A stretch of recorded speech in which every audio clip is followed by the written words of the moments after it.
Hello student, class 9th maths का question paper है mid term exam 25-26 के लिए। तो इम्पॉर्टेंट है, अच्छी तरह से प्रैक्टिस कर लेना जिनके एग्ज़ाम अभी नहीं हुए हैं। तो प्लेलिस्ट भी बनी हुई है, प्लेलिस्ट के अंदर भी बहुत सारे PYQs है, उसे भी आप चेक कर लेना। चलिए स्टार्ट करते हैं इसका सोल्यूशन 9th क्लास का मैथ्स का। तो देखिए सेक्शन ए पे आते हैं। सबसे पहले हम मल्टीपल चॉइस क्वेश्चंस। तो आपको फर्स्ट क्वेश्चन गिवन है, which of the following number has the terminating decimal representation. तो यहाँ पे पूछा है इन नंबर्स में से, ये जो नंबर्स गिवन है इसमें से कौन सा टर्मिनेटिंग डेसिमल रिप्रेजेंटेशन है। तो टर्मिनेटिंग जब भी हो तो आप डिनोमिनेटर चेक कर लिया करो, ठीक है। टर्मिनेटिंग चेक करना है अगर, तो आप डिनोमिनेटर को देखा करो। तो देखिए टर्मिनेटिंग के लिए डिनोमिनेटर अगर 2 की पावर में है या 5 की पावर में है या फिर 2 और 5 दोनों की पावर में है, तो जब ऐसे प्राइम फैक्टर्स फॉर्म में होता है डिनोमिनेटर तो टर्मिनेटिंग होता है। तो अगर हम सी ऑप्शन में 3/5 में देखें तो डिनोमिनेटर में 5 है ना, तो 5 की पावर 1 है ना, तो यानी ये इस फॉर्म में है, 5 की पावर में है, तो इट मीन्स ये टर्मिनेटिंग है। बाकियों में आप अगर देख रहे हो तो 1/7 में 7 है, 1/3 में 3 है और 17/3 में भी 3 है। तो ये जब 3 होगा या 7 होगा तो ये टर्मिनेटिंग नहीं होगा। क्या कब होगा टर्मिनेटिंग? जब डिनोमिनेटर आपका 2 की पावर में हो या 5 की पावर में हो या इन दोनों की पावर में हो, तभी टर्मिनेटिंग होता है। इसलिए ऑप्शन सी आपका आंसर है, ठीक है। तो क्वेश्चन 1 का आंसर ऑप्शन सी हो जाएगा। आई होप टर्मिनेटिंग सबको समझ आ गया होगा। एंड वीडियो को शेयर ज़रूर कर देना, लाइक ज़रूर कर देना। चैनल में नए हो तो चैनल को सब्सक्राइब भी करना। प्लेलिस्ट बनी हुई है पूरी, आप चेक कर लेना, लिंक डिस्क्रिप्शन में है। PYQs की अच्छी तरह से प्रैक्टिस कर सकते हो। क्वेश्चन सेकंड देखेंगे, a+1/a अगर 9 है तो a³ + 1/a³ आपको फाइंड करना है।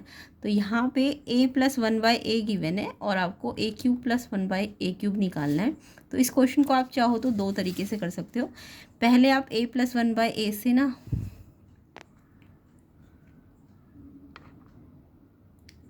पहले आप a+1/a अगर 9 दिया है तो इससे मैं आपको a² 1/a² निकालना सिखा देती हूँ, क्योंकि ये भी कई बार पेपर में आता है।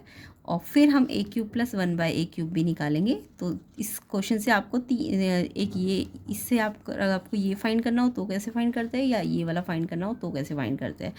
तो देखो सबसे पहले जब भी a+1/a 9 दिया है तो इसमें अगर मेरे को a² + 1/a² निकालने को आ गया तो हमें क्या करना है, स्क्वायर निकालना है ना। तो हम इस पर इधर भी स्क्वायरिंग कर देंगे और इधर भी स्क्वायरिंग, यानी दोनों साइड स्क्वायरिंग करेंगे, स्क्वायरिंग बहुत साइड। तो इधर स्क्वायर करने का मतलब अलग अलग पे स्क्वायर नहीं, पूरे पे होल स्क्वायर लगाना है आपको, इस पूरे पे होल स्क्वायर। एंड 9 पे भी स्क्वायर लगाना है। अब इस पे पूरे पे होल स्क्वायर है तो यानी इसका स्क्वायर प्लस इसका स्क्वायर करके छोड़ मत देना, साथ में 2ab भी होता है। a का स्क्वायर, b का स्क्वायर और 2ab। a क्या है? a है, और b क्या है? 1/a। तो पहले a का स्क्वायर, फिर 1/a का स्क्वायर, और फिर 2 × a × b। a × b तो आपका कट गया ना, a से 1/a कट गया, तो इसलिए 2 ही बचता है। और आपको ये फाइंड करना है, तो ये निकालना है। तो ये +2 है, वहाँ जाके माइनस हो जाता है, तो ये 81 - 2 आपका 79। तो ये आपका a² + 1/a² आ जाता है, ठीक है। तो यहाँ पे ट्रिक भी लगा सकते हो आप, क्योंकि MCQ क्वेश्चन है। तो जब भी आपको a + 1/a दिया हो और आपको a² + 1/a² निकालना हो, तो आप क्या करो, पहले 9 का स्क्वायर कर लो, यानी जो भी नंबर है उसका स्क्वायर करो और उसमें से 2 माइनस किया करो। तो डायरेक्ट भी आप निकाल सकते हो, ठीक है। मैंने ये पूरा प्रोसेस समझा दिया, नहीं तो आप डायरेक्ट भी निकाल सकते हो। अब आते हैं, हमें निकालना क्या है क्वेश्चन में, a³ + 1/a³। तो जब ये निकालना है तो हम x³ + y³ की आइडेंटिटी लगाएंगे। देखो ये अलग अलग पे क्यूब है तो अलग अलग क्यूब की आइडेंटिटी अलग होती है। x³ + y³ की, तो आपने ये वाली आइडेंटिटी तो पढ़ी होगी, x + y का होल क्यूब की, है ना। तो x + y का जब होल क्यूब होता है तब तो आपको इसे एक्सपेंड करना होता है, ऐसे x का क्यूब, y का क्यूब, 3x² y, 3xy²। और जब यहाँ प्लस होता है तो ये सारे प्लस के होते हैं, और जब माइनस होता है ये, तो y³ वाला भी माइनस का होता है और ये वाला भी माइनस का होता है, ये दोनों प्लस के होते हैं, है ना। तो ये आइडेंटिटी तो आपने अभी तक ये वाली पढ़ी है। बट जब अलग अलग पे क्यूब होता है तो अलग आइडेंटिटी होती है, याद रखना। जब भी अलग अलग पे क्यूब हो तो फैक्टर वाली आइडेंटिटी बनती है, एक्सपेंडेड वाली आइडेंटिटी नहीं बनती, फैक्टर वाली। एक फैक्टर ये आता है और एक ये आता है। तो जब भी अलग अलग पे क्यूब होगा तो पहले एक्स, जो भी क्यूब को छोड़ के जो नंबर है ये है ना, एक्स और वाई, इस पे पहले प्लस लगाओ एंड देन एक्स का ही स्क्वायर करो, वाई का भी स्क्वायर करो, और एक्स वाई को मल्टीप्लाई में माइनस में लिखते हैं। जब यहाँ प्लस होता है तो यहाँ माइनस होता है, याद रखना।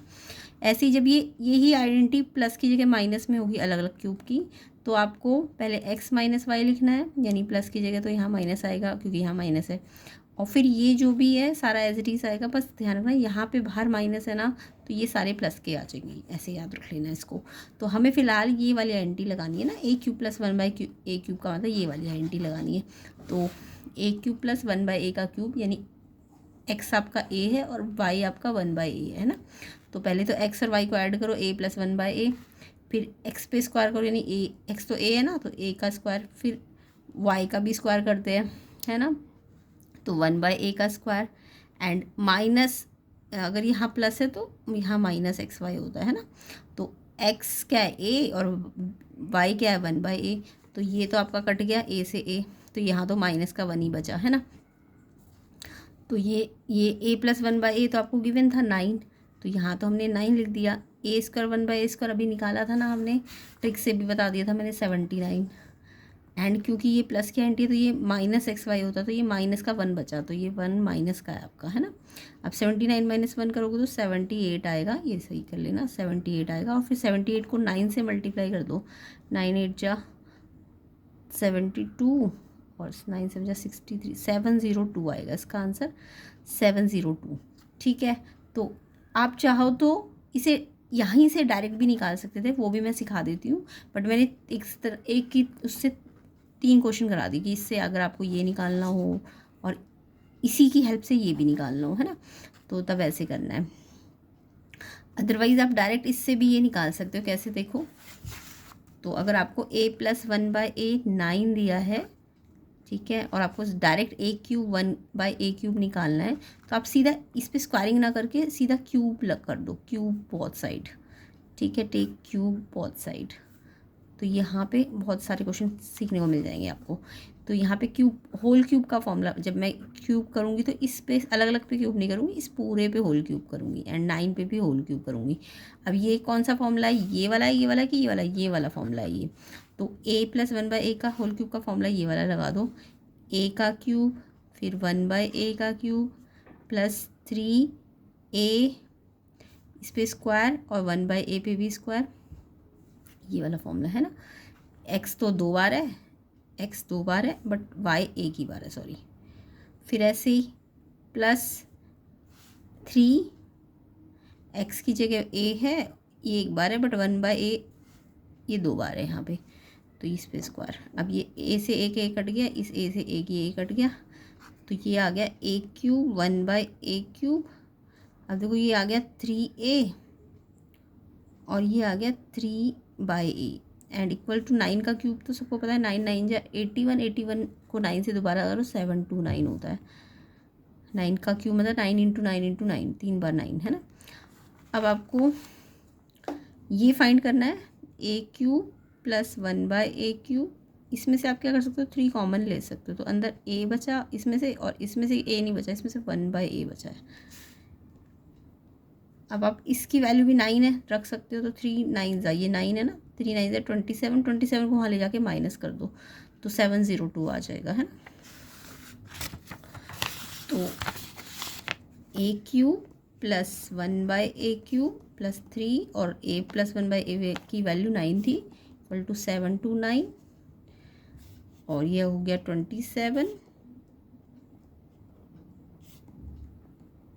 तो ये फाइंड करना है आपको, a cube plus one by a cube, तो 729 में से 27 माइनस होके 702, यहाँ से भी उतना ही आंसर आएगा। तो ये वाला थोड़ा सा लेंदी है, तो आप, क्योंकि ज़्यादातर बच्चों को मेरे हिसाब से ये वाला तरीका तो आता है, a plus one by a से a square plus one by square कैसे निकालना चाहिए, पहले इसका स्क्वायर करो फिर 2 को माइनस करो, और फिर आपको ना ये अलग अलग के क्यूब की डायरेक्ट फॉर्मूला याद करना है, अलग अलग क्यूब का, और फिर ये भी पता है और ये भी आपको पता चल चुका है, और ये 1 या तो प्लस, अगर ये प्लस है तो ये +1 होगा, और अगर ये माइनस होता तो ये -1 है। और फिर इससे तरीके से ज़्यादा इजीली होगा, क्योंकि आपको ये वाला फाइंड तो करना आता ही होगा, है ना। बाकी नहीं तो आप क्यूब वाला से भी कर सकते हो।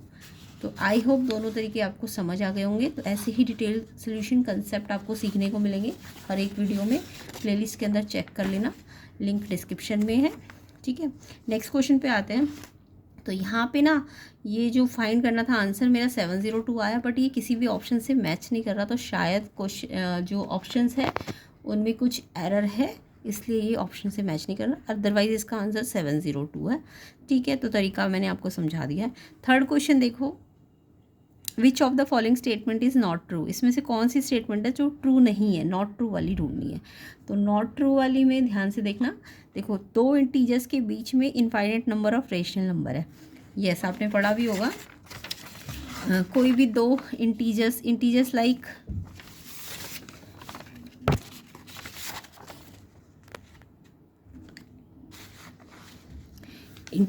मैं 2 और 3 बोलूँ तो इंटीजर्स है ना, तो इनके बीच में बहुत सारे रेशनल नंबर्स आते हैं, यस ये हमें निकालना भी आता है। इन दोनों का सम करके 2 से डिवाइड करते जाओगे तो अलग अलग रेशनल नंबर निकल के आएंगे। तो ए तो आपका ट्रू है, ठीक है, ए ऑप्शन वाला, क्योंकि दो इंटीजर्स के बीच में बहुत सारे रेशनल नंबर निकलते हैं, बिल्कुल ट्रू है।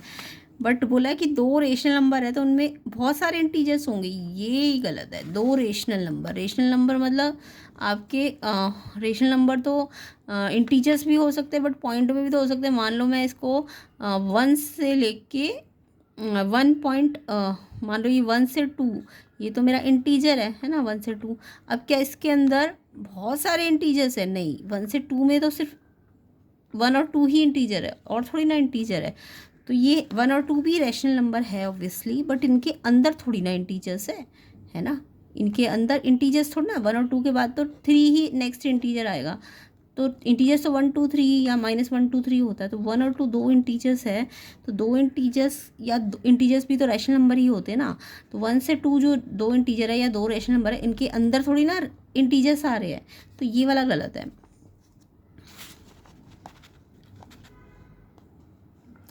तो यहाँ पे अगर मैं दो रैशनल नंबर और भी कुछ लूँ, मान लो मैं लेती हूँ, मान लो मैंने लिया 2.2 उससे लेके 3, ये क्या है? दोनों रैशनल नंबर, या 3.2 ही ले लो, ठीक है, 2.2 से 3.2 ये दोनों रैशनल नंबर्स है।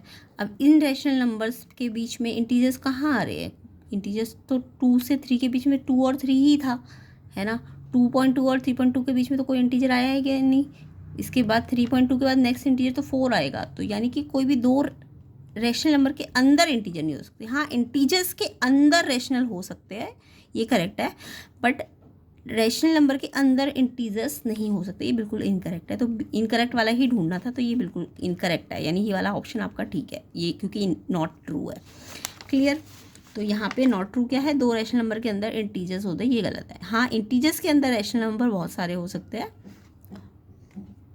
लेकिन उल्टा कहूँ कि रैशनल के अंदर बहुत सारे इंटीजर्स है, ये गलत है। बाकी सारे सही है। रैशनल नंबर के अंदर बहुत सारे रैशनल हो सकते हैं, यस बिल्कुल ठीक है।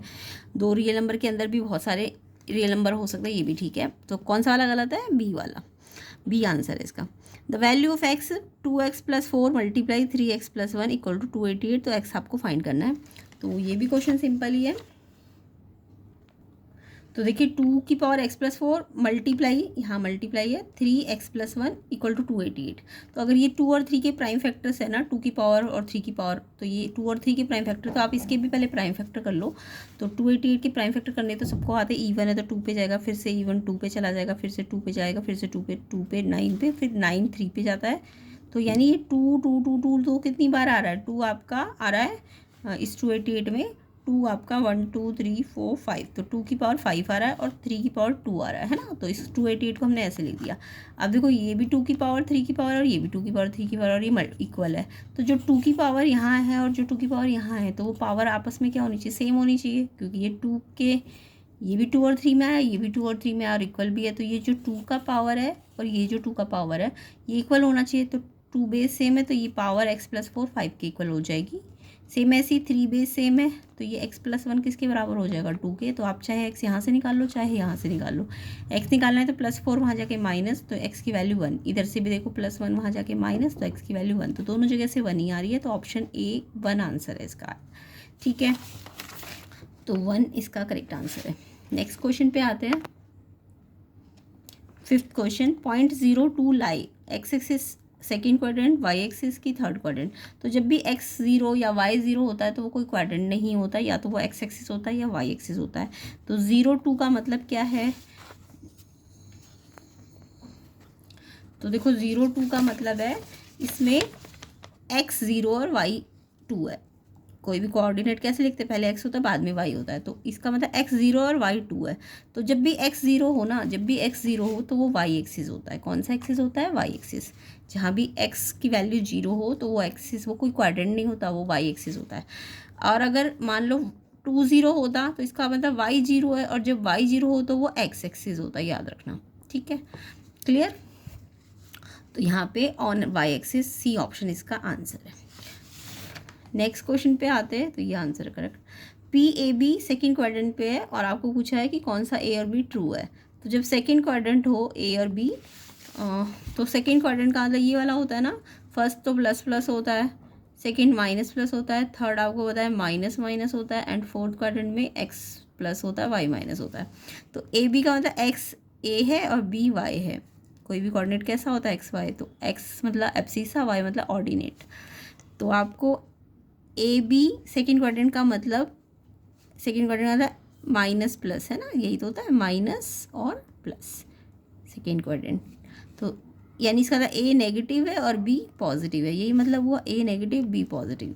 यानी ए नेगेटिव का मतलब ए 0 से कम है, ए लेस देन 0 है, और बी पॉजिटिव का मतलब बी ग्रेटर देन 0 है।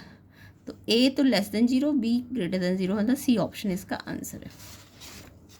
तो यहाँ पे ए नेगेटिव यानी ये, और बी पॉजिटिव यानी ये।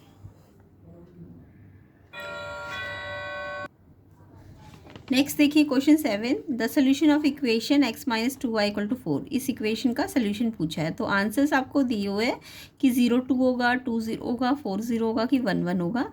तो आप क्या करो, x minus 2y equal to 4 में ना पहले ये वाला सोल्यूशन रख के देखो। अगर लेफ्ट और राइट साइड इक्वल आती है तो यानी ये वाला सोल्यूशन हो जाएगा, अगर नहीं आती तो ये वाला रख के देखना। ठीक है, तो कैसे करना है, तो जब भी आपको सोल्यूशन 3 4 दिए हो तो आपको एक एक करके रख के देखना होता है। तो x minus 2y equal to 4 जो आपको गिवन है,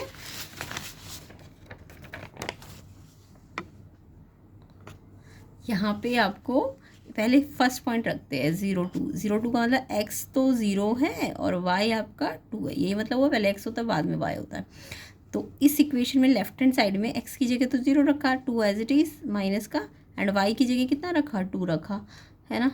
और ये माइनस 2, 0 तो एज इट इज़ रहने दो, 0 आगे लिखो मत लिखो। 2 2 ज़ा 4 एंड नेगेटिव में मल्टीप्लाई में 1 तो माइनस लगेगा। तो -4 क्या 4 के इक्वल होता है, नहीं, माइनस और प्लस थोड़ा ना इक्वल होता है। तो यानी ये अगर लेफ्ट हैंड साइड इस पॉइंट को रखने पे इसके इक्वल नहीं आ रही है तो यानी ये सोल्यूशन नहीं है, यानी ये वाला तो गलत है। ठीक है, सेम ऐसे ही दोबारा से x माइनस 2y में सेकेंड पॉइंट रखो 2 0। तो x की जगह तो 2 रखना है और -2 y की जगह क्या रखना है, 0। तो 2 माइनस 2 वाई की जगह 0, मल्टीप्लाई करो 0 से, 2 को 0 से मल्टीप्लाई करते तो 0 आता है, याद रखना। जब भी किसी को 0 से मल्टीप्लाई करते हैं 0, तो 2 माइनस 0 कितना आया 2, जबकि ये कितना है 4। तो ये सेम नहीं आ रहा, तो यानी ये भी इसका सोल्यूशन नहीं है, ये वाला पॉइंट। नेक्स्ट देखो 4 0 रखो, तो 4 0 में x इसी में रखना है, x की जगह 4 रखा, -2 y की जगह कितना रखना है 0। 4 2 को 0 से करोगे तो 0 ही आएगा, अभी बताया था। तो 4 माइनस 0 4 आ जाएगा, और ये भी राइट हैंड साइड भी 4 ही है आपकी। अब यहाँ लेफ्ट और राइट सेम आ रहा है, यानी कि ये वाला आपका सोल्यूशन है। तो ऑप्शन सी जो है इसका, वो इसका सोल्यूशन है। डी भी आप रख के देख लेना, वो उसमें इस लेफ्ट और राइट सेम नहीं आ रहा होगा। तो जब भी आपको 3 4 सॉल्यूशंस दिए हो और आपको क्या करना हो, चेक करना हो, तो आप ये सारे पॉइंट ना इन इक्वेशन में लेफ्ट और राइट में रख के देखा करो। ठीक है, नेक्स्ट देखो 8th क्वेश्चन। तो ये इसमें सी ऑप्शन करेक्ट है। 8th देखो, the zero of this polynomial. Polynomial आपको गिवन है, इसका जीरो निकालना है। जीरो का मतलब इस पूरे को x, मतलब इस पूरे को अगर मैं जीरो कर दूँ तो x क्या निकलेगा, यानी x की वैल्यू जिससे ये पॉलिनोमियल जीरो बन जाए। ठीक है, तो जीरो का मतलब x की क्या वैल्यू रखे, x की क्या वैल्यू रखी कि इस पॉलिनोमियल को जीरो कर दे। तो मेरे को इस पॉलिनोमियल को जीरो कर देना है, पूरे पॉलिनोमियल को, तो x निकल जाएगा, है ना।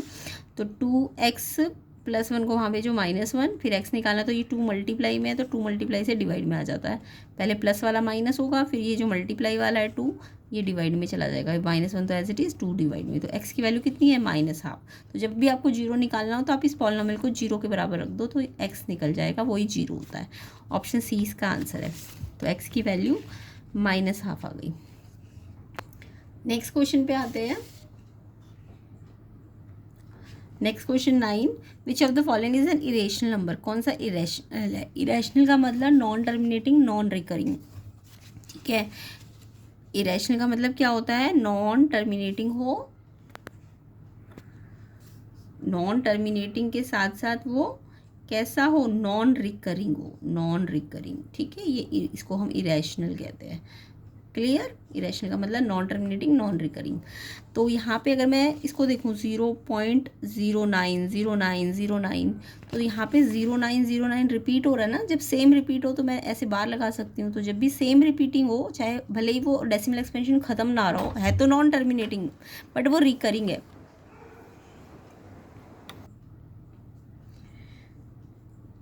तो अगर सेम रिपीटिंग है तो वो नॉन टर्मिनेटिंग तो है बट रिकरिंग है।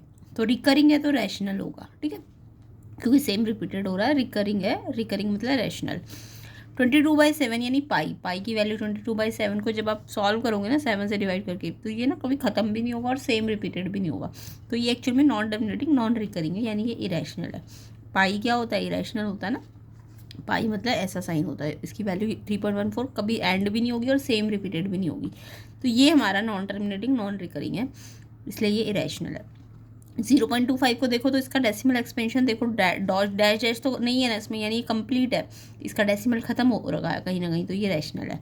√4 को देखो तो √4 को अगर आप प्राइम फैक्टर करो 4 के तो 2 × 2, और 2 पेयर में है तो वो रूट से बाहर आ सकता है। तो 2 क्या इंटीजर भी क्या होते हैं? रैशनल होते हैं, है ना। तो यानी बी आपका इरेशनल है, तो आंसर क्या होगा? B option. आई होप सबको समझ आ गया होगा। नेक्स्ट क्वेश्चन देखो 10th।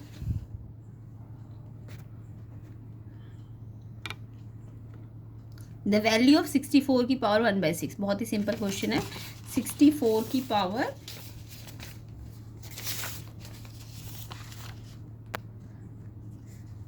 1/6। जब भी पावर फ्रैक्शन में हो ना, तो आप पहले बेस को ना प्राइम फैक्टर कर लिया करो, ठीक है। तो बेस के प्राइम फैक्टर करो, इवन है तो 2 पे जाएगा, फिर से 2 पे जाएगा, तो ये 2 पे जाएगा। 1 2 3 4 5 6, तो 2 की पावर 6 लिख सकते हो आप इसे। 64 को क्या लिख सकते हो? 2 की पावर 6। एंड ये पावर तो 6 आई, ये भी पावर है, और जब सामने सामने दो पावर हो ना तो मल्टीप्लाई कर देना चाहिए पावर को आपस में, मल्टीप्लाई। बेस एक ही बार लिख दो, पावर आपस में मल्टीप्लाई। अब 6 और 1/6 मल्टीप्लाई में कैंसिल हो जाएगा ना, ऊपर नीचे 6 से 6 कट गया, यानी 1 पावर बची। तो 2 की पावर 1, 2 की पावर 1 मतलब 2 को एक ही बार लिखना है, यानी 2। तो आंसर 2 है, ऑप्शन डी। आई होप सबको ये क्वेश्चन तो आते ही होंगे, है ना। तो ऐसे ही सोल्यूशंस डिटेल आपको मिलेंगे प्लेलिस्ट के अंदर भी, जो कि आपकी मिड टर्म के लिए बहुत ज़रूरी है, अच्छी तरह से उसे प्रैक्टिस कर लेना। तो यहाँ पे आंसर आपका डी ऑप्शन आ जाएगा। नेक्स्ट क्वेश्चन पे आते हैं, assertion reason. The point -3 5 and 5 3 different position in the coordinate plane. तो जो -3 5 है और 5 3 है वो अलग अलग पोजीशन में है कोऑर्डिनेट प्लेन में। यस देखो आपको यहाँ दिख रहा है -3 5, -3 5 का मतलब x माइनस का है। अभी मैंने कोऑर्डिनेट बताए थे ना, अगर x माइनस का और y प्लस का हो तो वो सेकंड होता है ना, और अगर x प्लस का और y माइनस का हो तो वो फोर्थ होता है, ठीक है ना। तो ये सेकंड क्वाड्रेंट पे आ रहा है और ये फोर्थ क्वाड्रेंट पे आ रहा है, यानी इन दोनों की लोकेशन तो अलग अलग है ना। तो इट मीन्स एजर्शन बिल्कुल ठीक है कि ये दोनों पॉइंट एक दूसरे के इक्वल नहीं है, ठीक है। तो ये क्योंकि अलग अलग लोकेशंस में है, इसमें x में x नेगेटिव और y, और वैसे भी x देखो यहाँ डिफरेंट नंबर भी है, साइन तो है ही अलग अलग, नंबर भी वाइज भी अलग है। तो बिल्कुल एजर्शन ठीक है कि अलग अलग लोकेशंस में है।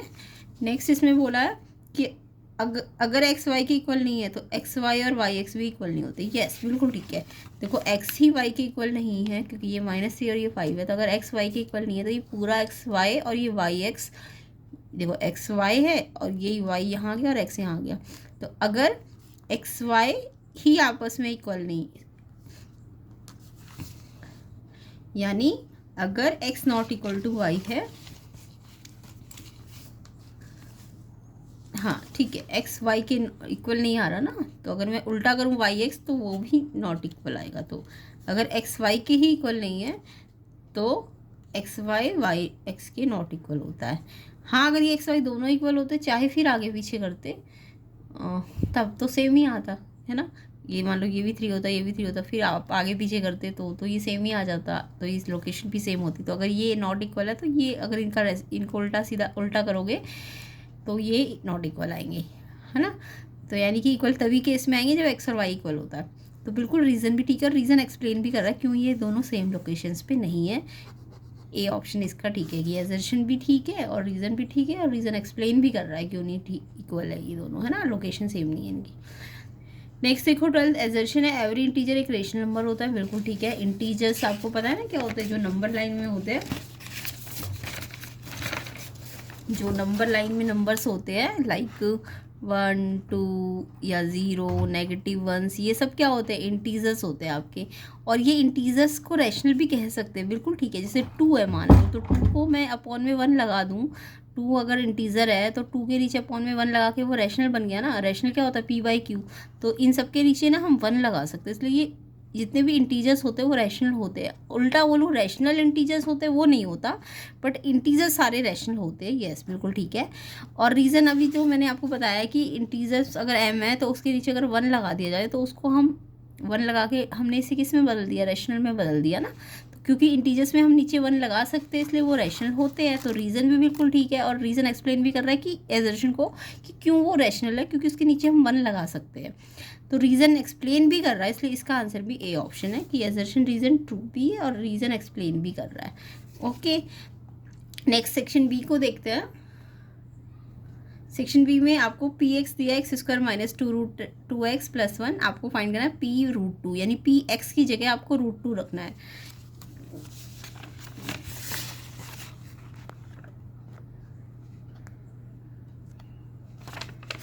तो पी एक्स आपको गिवन है और पी एक्स की जगह आपको p√2 निकालना है, यानी x जहाँ जहाँ है ना इसमें x की जगह आपको √2 रख देना है।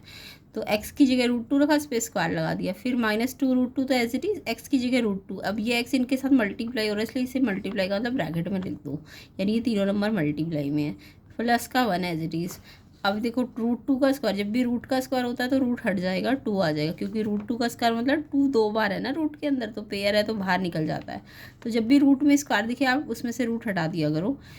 अब ये 2 है, अभी √2 2 बार है तो √2 अगर 2 बार है या स्क्वायर है तो उसमें से रूट हट जाएगा, यानी इन दोनों का आंसर भी 2 आएगा, और ये 2 तो ऑलरेडी था। अब ये 2 और 2 आपस में मल्टीप्लाई हो रहे हैं, है ना, प्लस का 1। तो पहले मल्टीप्लाई करो, ये दोनों मल्टीप्लाई करो और फिर ये एज इट इज़ लिख दो। अब ये प्लस वाला प्लस वाले के साथ प्लस हो गया और minus as it is, plus minus minus करते हैं, साइन बड़ा, नंबर बड़ा है जो माइनस का, यानी इसका आंसर -1 आ जाएगा। नेक्स्ट क्वेश्चन देखो, नेक्स्ट क्वेश्चन है शो दैट 0.2353535, इसको हम ऐसे लिख सकते हैं ना, 3535 रिपीट हो रहा है, 2 थोड़ा ना रिपीट हो रहा है, 3535 रिपीट हो रहा है, यानी 35 पे बार लगा सकते हो आप। जो रिपीट हो रहा है सिर्फ उसी पे बार लगाते हैं। तो 0.2 तो एक बार है, बट 3535 रिपीट हुआ है इसलिए बार इस पर लगा। इसको आपको p/q में लाना है, ठीक है। तो जब भी ऐसे क्वेश्चन हो कि आपको p/q में लाना है किसी भी नॉन टर्मिनेटिंग रिकरिंग को, रिकरिंग तो है बट नॉन टर्मिनेटिंग है ये, क्योंकि बार लगा है ना, यानी सेम रिपीटेड हो रहा है ये, तो नॉन टर्मिनेटिंग बट रिपीटिंग, ठीक है। तो ये रैशनली होते हैं। अब आपको इस बार को अगर हटाती हूँ मैं तो ये 35 पे ही लगा, 2 पे थोड़ा ना लगा, तो 35 को आप 2 बार रिपीट कर दो, ठीक है। जिस पे भी बार लगा हो उसको 2 बार रिपीट कर दिया करो। अगर 235 पूरे पे बार लगा होता तो आप 235 को 2 बार रिपीट करते, फिर डैश डैश, बट इसमें 2 पे नहीं लगा, सिर्फ 35 पे लगा, तो 35 को रिपीट करना है। कितनी बार, 2 बार रिपीट कर लिया करो। वैसे तो 3-4 बार भी कर सकते हो, बट इस टाइप के क्वेश्चन में आप 2 बार रिपीट किया करो, ठीक है। डैश डैश लगा के छोड़ दिया, जब ये हटता है तो ये रिपीट होता है, ठीक है। अब क्योंकि 2 ही नंबर पे बार लगा है तो इसलिए 100 से मल्टीप्लाई करना है दोनों साइड। अगर तीनों पे बार लगा होता 1 2 3 तो 1000 से कर देते, अगर एक ही पे लगा होता है तो 10 से करते, याद रखना। तो यहाँ 2 नंबर पे बार है इसलिए 100 से मल्टीप्लाई किया, इसको भी और इसको भी। इसको मल्टीप्लाई करने का मतलब पहले 235 लिख दो, आगे 0 लिखने की ज़रूरत नहीं है, 23535 लिख दिया, और 100 से मतलब 2 0 लगा दो। 1000 होता तो 3 0 लगा देते, 2 0 लगानी है, अभी तो 100 है। अब जब 2 0 लगा दी तो अब काउंट करो 1 2 3 4 5 के बाद डेसिमल है ना यहाँ पे, तो इसमें भी 5 के बाद बनाओ, 1 2 3 4 5, यानी यहाँ पे लग गया डेसिमल। ये फर्स्ट इक्वेशन है, ये सेकंड है, ठीक है। अब आप इस सेकंड वाले में से फर्स्ट वाले को माइनस कर दो, 100 में से 1x माइनस करो तो 99x, और फिर इसमें से इसको माइनस करना है, तो ये तो 99x आ गया। अब ये 23.53500 ये था ना, ये इसमें से इसको ऊपर लिखो, इसको नीचे, तो इसको मैंने पहले ऊपर लिखा, फिर पॉइंट के नीचे पॉइंट से पहले इसमें 0 है, इस वाले में, पहले वाले में पॉइंट से पहले इसका 0, और इस पॉइंट के बाद क्या है 23535, तो पॉइंट के बाद 23535। तो जो ऊपर वाली लाइन है ना, इसमें जो जीरो वाले है लास्ट वाले, इनको हटा दो आप, ठीक है। ऊपर जीरो वाली लाइनों को हटा दो, इनको सॉल्व कर लो। 5 - 5 0, 3 - 3 0, 5 - 2 3 एंड ये 23, तो ये आ गया 23.3, क्योंकि पॉइंट के बाद 3 है और फिर जीरो लिखने की खास ज़रूरत नहीं है, तो 23.3। तो ये पॉइंट हटेगा तो नीचे 10 आएगा, क्योंकि एक के बाद डेसिमल है तो 10 आएगा। और ये 99 मल्टीप्लाई ये डिवाइड में आ गया। अभी कट तो रहा नहीं है किसी टेबल से, तो ये 99 को 10 से मल्टीप्लाई करके यही आंसर आ जाएगा, ठीक है। तो इस तरीके से ये सॉल्व करना है। तो आई होप आपको ये क्वेश्चन समझ आ रहे होंगे। एंड इसके जो बाकी के क्वेश्चंस हैं हम नेक्स्ट पार्ट में कवर करेंगे। नेक्स्ट पार्ट में इसके पूरे questions detail solution and concept के साथ आपको सीखने को मिलेंगे। तो वीडियो को ज़्यादा से ज़्यादा शेयर कर देना। ये सारे क्वेश्चंस के आंसर हम नेक्स्ट पार्ट में करेंगे, जिसका लिंक मैं प्लेलिस्ट में डाल दूँगी एंड डिस्क्रिप्शन में भी डाल दूँगी। प्लेलिस्ट के अंदर भी मिल जाएगा और डिस्क्रिप्शन के अंदर भी मिल जाएगा। तो डिस्क्रिप्शन के अंदर भी चेक कर लेना एंड प्लेलिस्ट पूरी चेक कर लेना, इसका सोल्यूशन भी आपको उसी में मिल जाएगा। तो आई होप सबको ये क्वेश्चन समझ भी आए होंगे, कंसेप्ट भी समझ आएंगे। वीडियो को ज़्यादा से ज़्यादा शेयर करना, लाइक करना एंड चैनल में नहीं हो तो चैनल को सब्सक्राइब ज़रूर करना। एंड सेकेंड पार्ट के लिए आप डिस्क्रिप्शन में चेक कर लेना, लिंक दिया होगा। और अच्छी तरह से PYQs को भी प्रैक्टिस कर लेना, ताकि आपके मिड टर्म या फिर आप एनुअल एग्ज़ाम की प्रिपरेशन कर रहे हो तो आपके अच्छे मार्क्स आ जाए, क्वेश्चन पेपर आपको अटैम्प्ट करना आ जाए।